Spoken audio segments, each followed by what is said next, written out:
Baik, bismillahirrahmanirrahim. Assalamualaikum warahmatullahi wabarakatuh.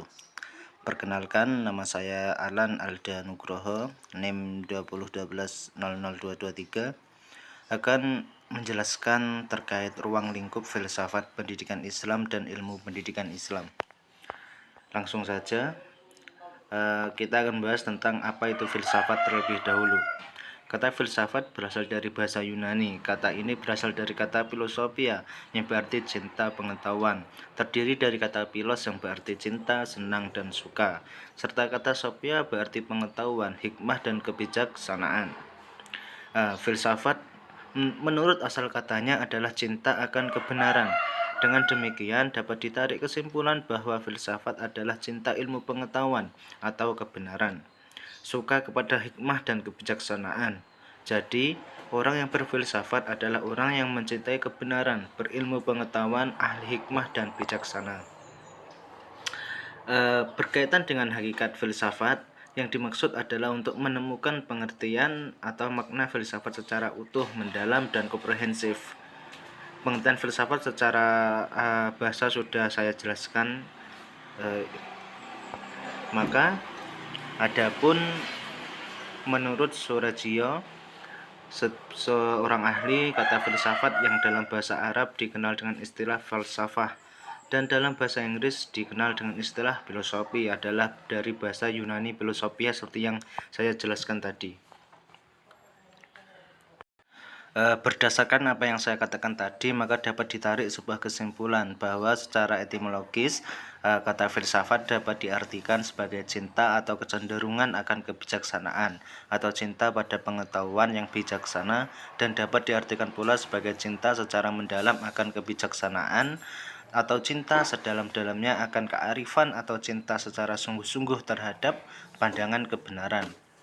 Berbagai pendapat para ahli pada dasarnya hampir sama, maka tanpa merendahkan pendapat para ahli sebagaimana yang diuraikan saya tadi, tampaknya secara sederhana dapat digarisbawahi bahwa pendapat yang terakhir, yaitu pendapat Bernardin, dapat dijadikan pegangan bersama untuk memahami arti filsafat. Menurut etimologis atau bahasa, yaitu filsafat berarti cinta atau kecenderungan akan kebijaksanaan. Selanjutnya kita akan membahas mengenai apa itu filsafat pendidikan Islam. Tadi sudah membahas tentang filsafat. Sekarang ada tambahan pendidikan Islamnya. Lantas, apa sih filsafat pendidikan Islam tersebut? Ya, filsafat pendidikan Islam adalah suatu aktivitas berpikir menyeluruh dan mendalam dalam rangka merumuskan konsep, menyelenggarakan dan atau mengatasi berbagai problem atau permasalahan pendidikan Islam dengan mengkaji kandungan makna dan nilai-nilai dalam sumber-sumber agama Islam, yaitu Al-Quran dan Al-Hadis. Dari sisi lain, filsafat pendidikan Islam diartikan sebagai ilmu pengetahuan yang mengkaji seluruh dan mendalam kandungan makna dan nilai-nilai Al-Quran dan Al-Hadis guna merumuskan konsep dasar penyelenggaraan bimbingan, arahan, dan pembinaan peserta didik agar menjadi manusia dewasa sesuai tuntunan ajaran Islam. Selanjutnya kita akan membahas tentang apa itu ilmu pendidikan. Ya, ilmu adalah suatu kumpulan pengetahuan yang tersusun secara sistematis dan mempunyai metode tertentu yang bersifat ilmiah. Sedangkan pendidikan adalah usaha untuk membimbing ke arah pertumbuhan kepribadian peserta didik secara sistematis dan pragmatis supaya mereka hidup sesuai dengan ajaran pendidikan atau ajaran atas dasar tujuan pendidikan. Maka dapat kita jelaskan di sini mengenai ilmu pendidikan Islam. Maka karena ada kata tambahan Islamnya, maka ilmu pendidikan Islam ada ilmu pendidikan yang berdasarkan Islam. Ilmu pendidikan Islam juga bisa diartikan sebagai ilmu pendidikan yang berdasarkan Al-Quran, hadis, dan akal. Sedangkan menurut Nur Biyati, ilmu pendidikan Islam adalah ilmu yang membicarakan persoalan-persoalan pokok pendidikan Islam dan kegiatan mendidik anak yang ditujukan ke arah terbentuknya kepribadian Muslim.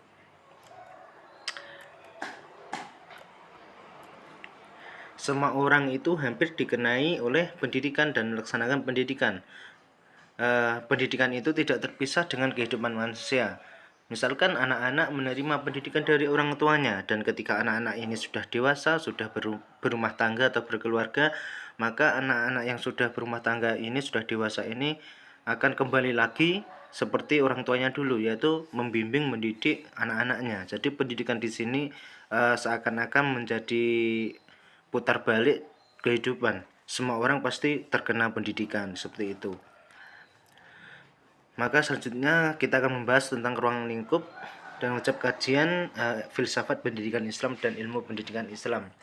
Secara umum, ruang lingkup pembahasan filsafat pendidikan Islam ini adalah pemikiran yang serba mendalam, mendasar, sistematis, terpadu, logis, menyeluruh, dan universal, atau mengenai konsep-konsep tersebut dalam mulai dari perumusan tujuan pendidikan, kurikulum, guru, metode, lingkungan, dan seterusnya.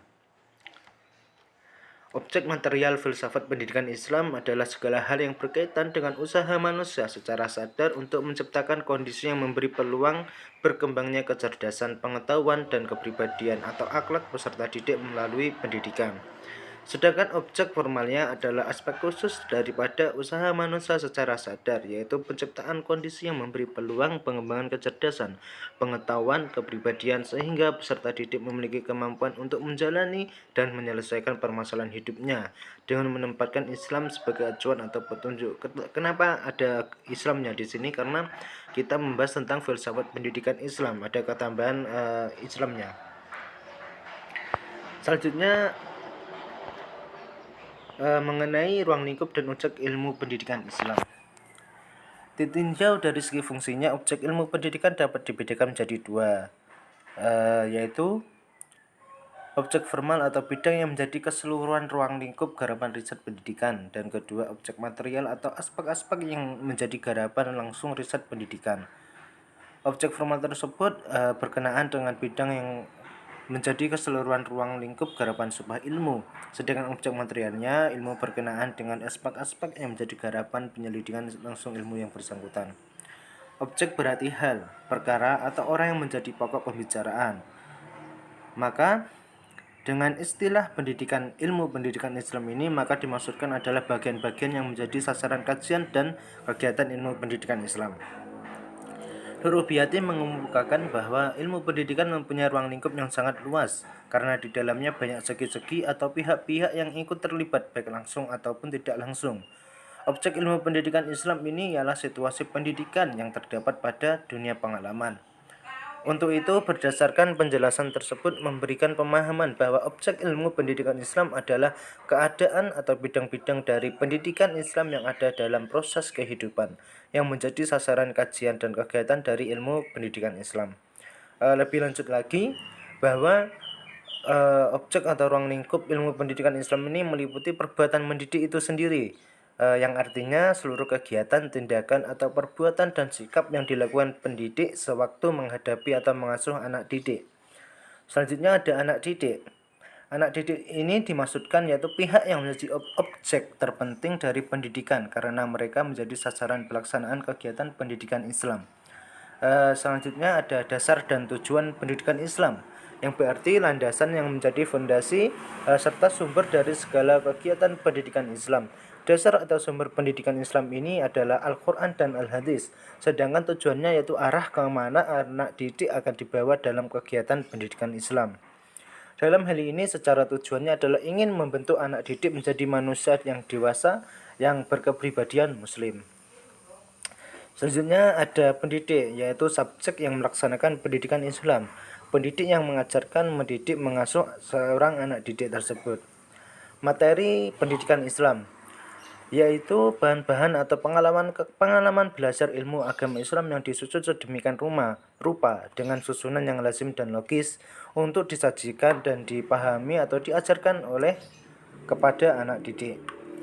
Selanjutnya ada metode pendidikan Islam, ialah cara yang paling tepat yang dilakukan pendidikan untuk menyampaikan bahan atau materi pendidikan Islam. Selanjutnya ada alat-alat pendidikan Islam, yaitu alat-alat yang digunakan selama melaksanakan pendidikan Islam.